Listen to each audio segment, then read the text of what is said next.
licensed dispensaries across Ohio. We've brought you updates since voters passed that issue 2 last November.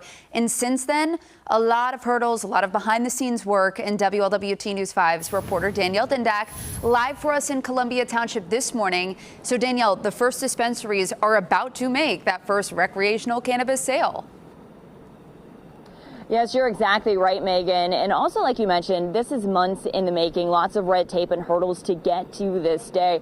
But dispensaries starting today, like this one behind me, it's licensed, Sunnyside Dispensary. They'll be able to sell those recreational products. And I'm here with Jason Erkes. Now, walk me through what new customers should know when they go through those doors today. Sure, absolutely. You know, a lot of people have never been inside a regulated dispensary, and I think they'll be really surprised when they walked in. Very welcoming environment, full product selection displayed on the walls.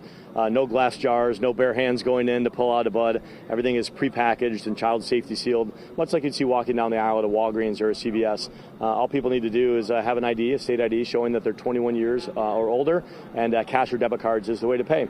Our wellness advisors will walk people through the process to make sure they get the right product, consumption method, and of course the right dose to make sure they have a good experience.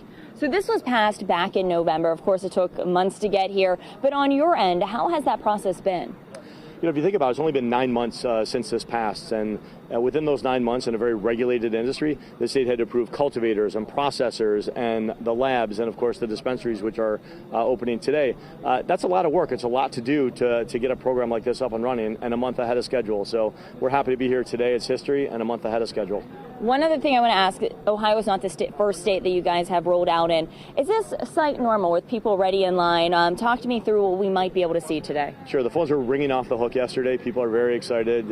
What do I need to bring? How early can I get there? Can I, of course, bring a tent or a chair and camp out? And all of our stores across the state have people that have been waiting overnight. As far as how many people to expect, it's kind of hard to gauge. The phones were very busy, but whether people are going to be here during the day today, after work today, tomorrow, you don't know. But there's a lot of excitement around Ohio. Lots of excitement and patience, I'm sure, is key. So I'm going to send it back to you guys, but we'll be here throughout the morning all the way to that first sale starting at 7 a.m. But here in Columbia, Tusculum, I'm Danielle Dindak, WLWT News 5. All right, Danielle, thank you. And happening today,